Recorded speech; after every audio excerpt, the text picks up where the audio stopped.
All right, you guys, this next section is kind of not brand new, but is definitely unfamiliar compared to everything we've done so far.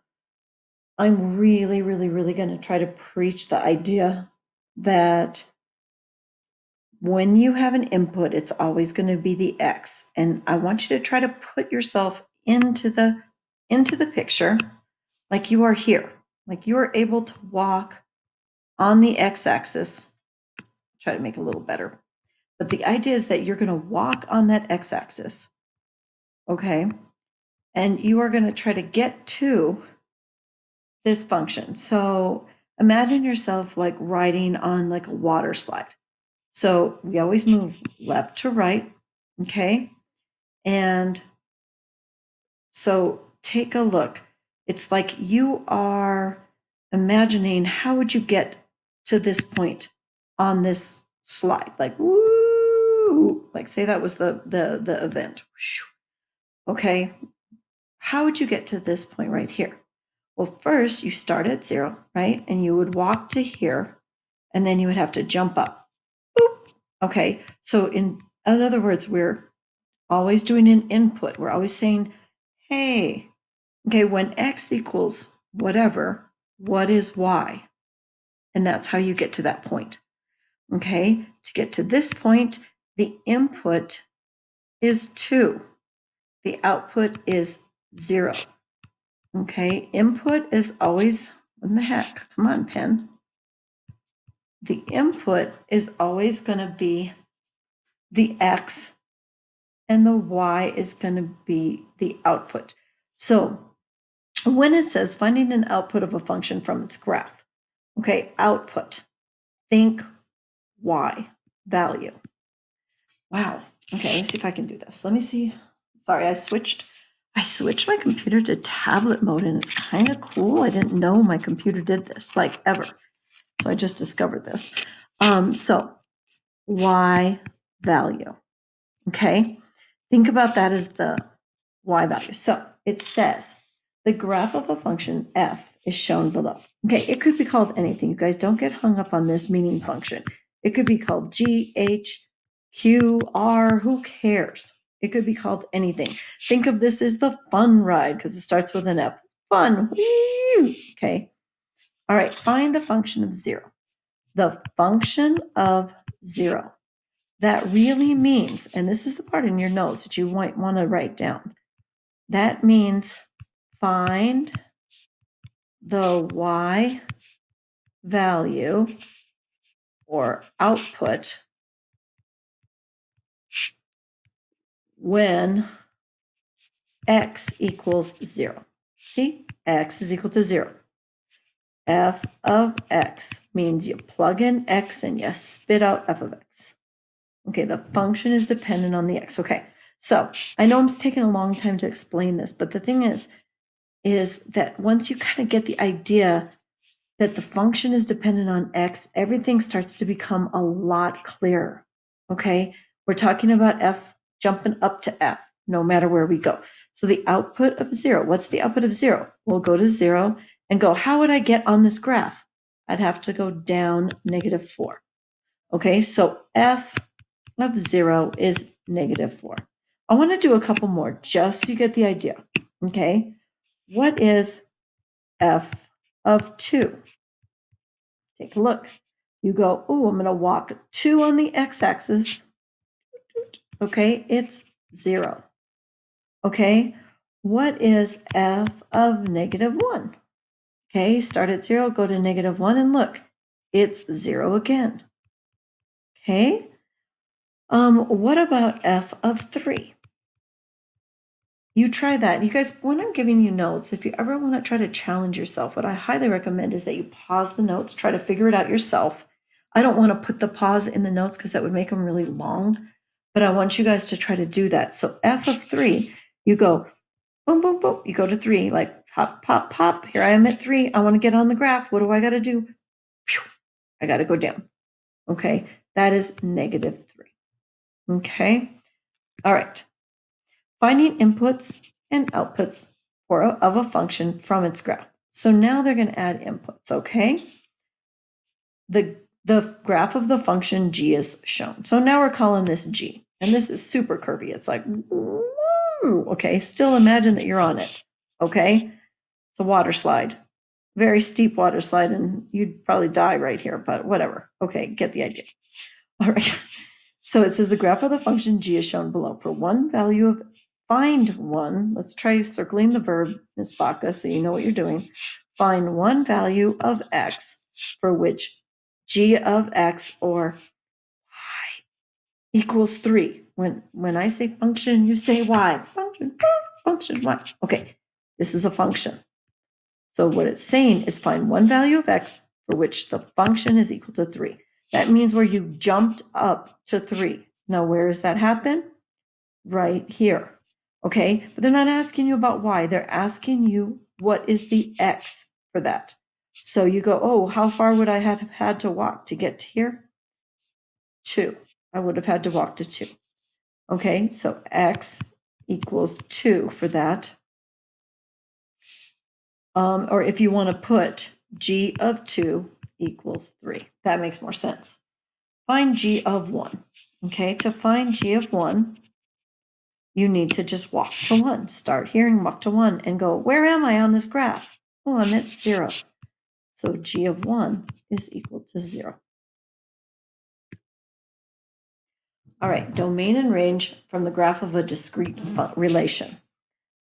Okay, a relation just means any relationship between x and y. In this case, it's not a function, and you can tell it's not a function because it doesn't pass the vertical line test. Okay? The main thing you need to really know about domain and range from a graph is that domain is x and range is y. Okay, the graph of the relation t is shown. Give the domain and range of t. Write your answers in set notation. All right, so what you would do is actually name these points. It helps to just have them handy. So -4, 2. This one is 4, 4, 4, 0. See how it's not a function because there's 2x, x repeats itself. And this one is 2, -4. All right, so domain is equal to the set of numbers. What are the x values? Okay, the x value here is a -4, x value here is a 4, 4, and 2.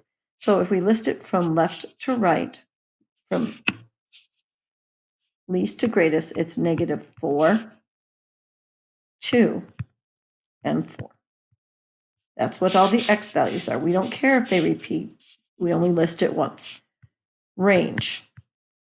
Range is going to be all the y values, again, from the most negative to the most positive. So if we're going to go most negative, we're climbing up this way, right? Because this is the going positive, up towards heaven.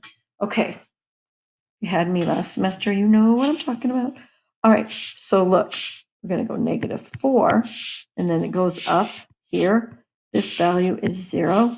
Keep going up, 2. Keep going up, 4. And that is the range. So it really is just as simple as listing all the x values for domain and all the y values for range. The tricky part with Alex on this is that they're picky about the order. You really do need to go negative to positive, most negative to most positive, least to greatest, okay? All right, finding the domain from a linear graph in context. So basically, they're just asking you to understand what a word problem means, what a graph means. So a machine at a bakery poured out flour for 4 minutes. At the end of the time, the machine was empty. The graph shows the amount of flour in grams remaining in the machine versus time in minutes. Find the domain and range of the function. So when they're asking for domain and range in this, they're not asking you for what they've listed on the graph, just this graph right here. And they're saying, again, domain is what could x be, or what could x possibly be?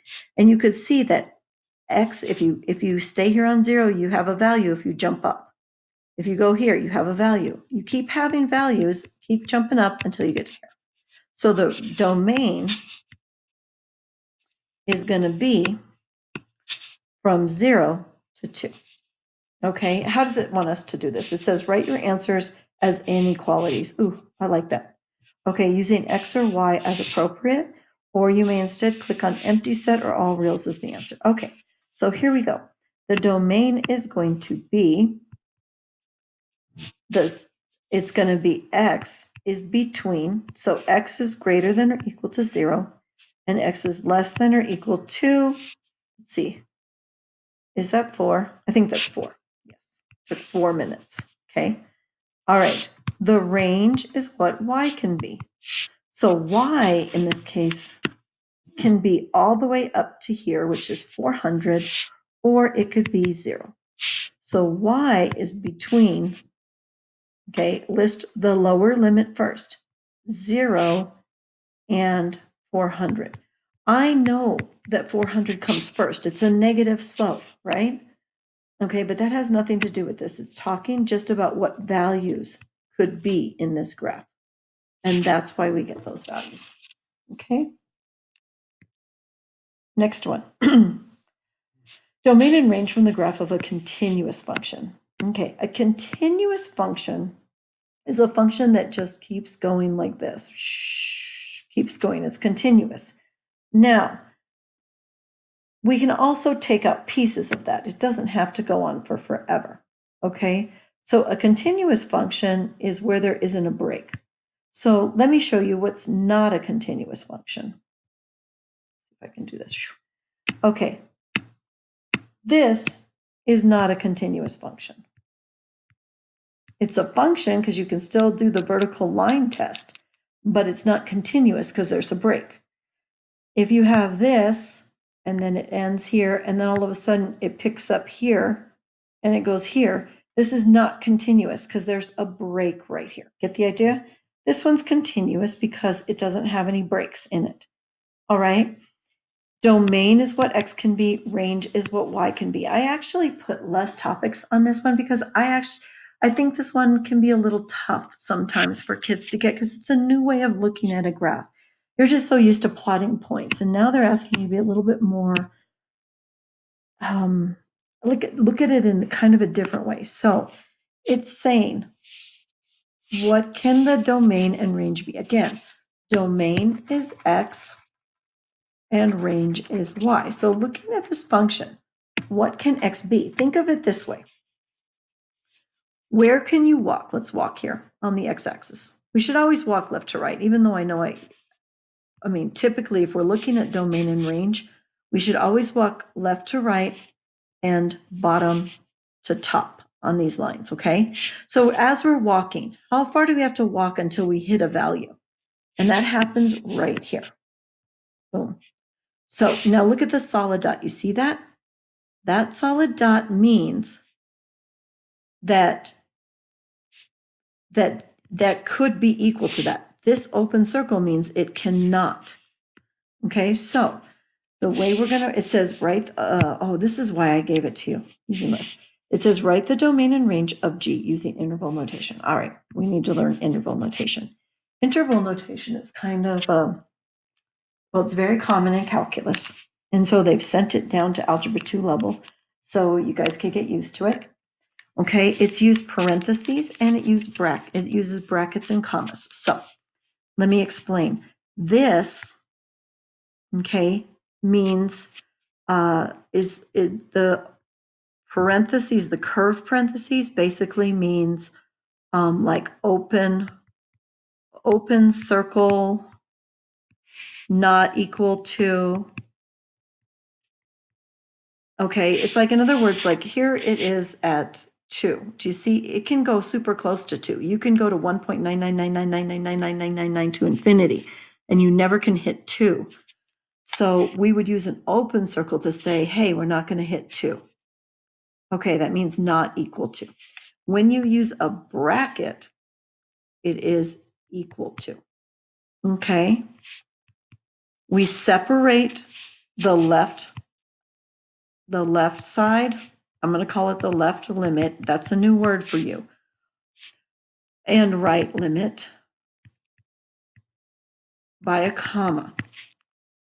Okay, so what this means is the left limit is how far could you go before you'd fall off this graph, okay? So here you'd fall into, there's no place for you to land, okay? Once you get to here, there's a place for you to land and you'd be like, ah, here I go, I can run down this hill, ooh, and then climb it up, okay? But then you'd have to stop because you'll never reach that point. You can never, ever touch that point, okay? So the limits are, on the left-hand side, we're going to use a bracket because it's equal to -3.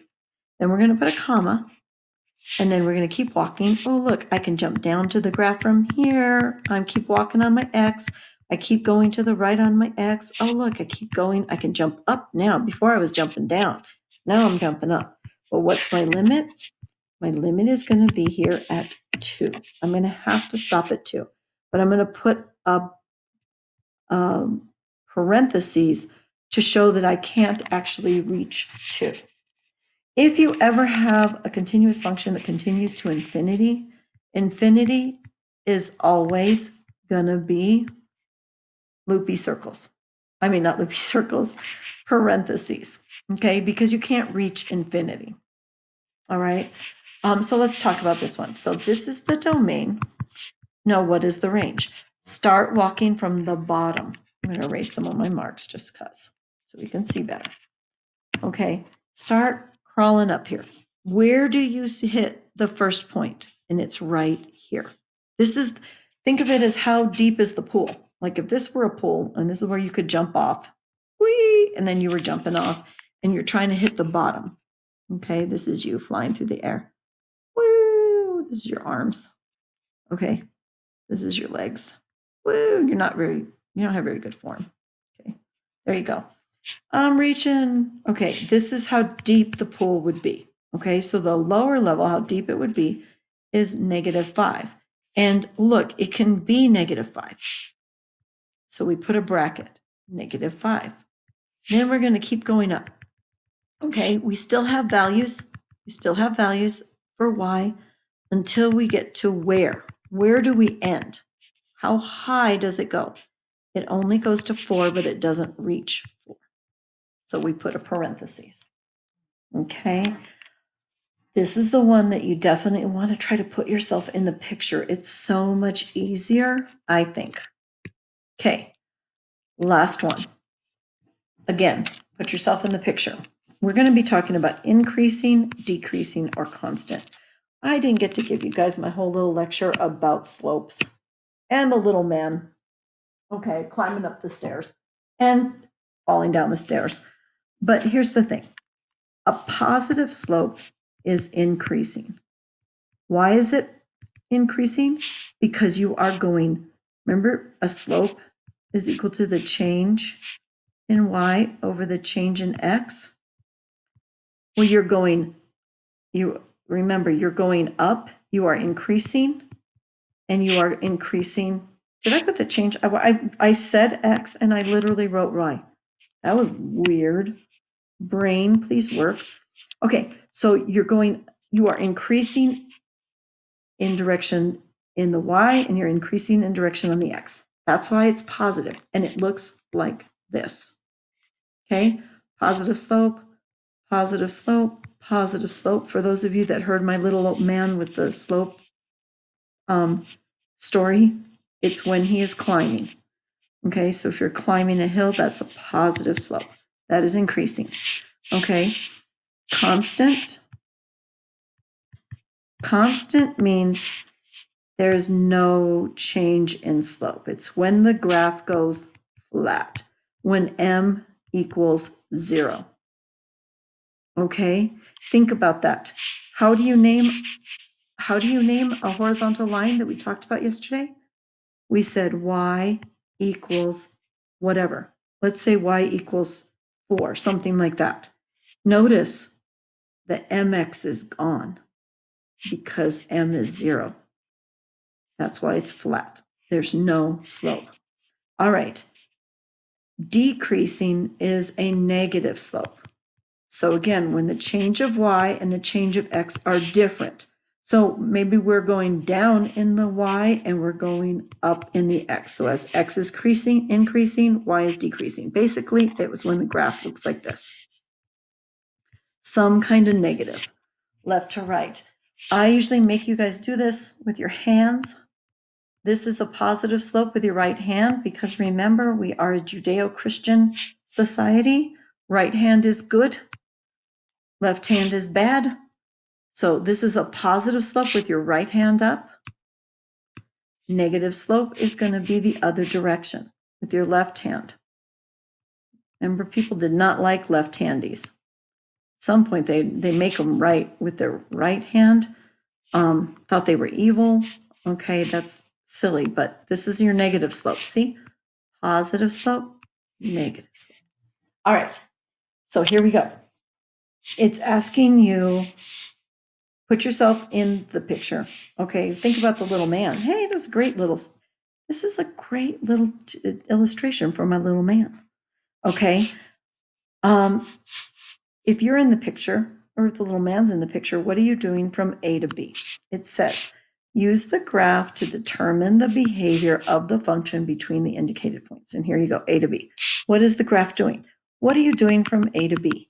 You are climbing, so you are increasing. Okay, what are you doing from B to C? You are constant. You are not moving at all. There is no slope. I mean, you're moving, but you're not going up or down. And then look, you fall. Okay, so you're falling down. That is decreasing. And D to E is constant. It's actually really simple when you put yourself in the picture and imagine yourself doing this. Like, this would suck. This looks like a really steep cliff, and that looks hard. And then you get a rest, and then you fall down. All right. Those are that is the last one for this one, for this particular topic set, just because I know that it's new. Okay. Come with questions if you need, because I really, really want you to get this one. Okay.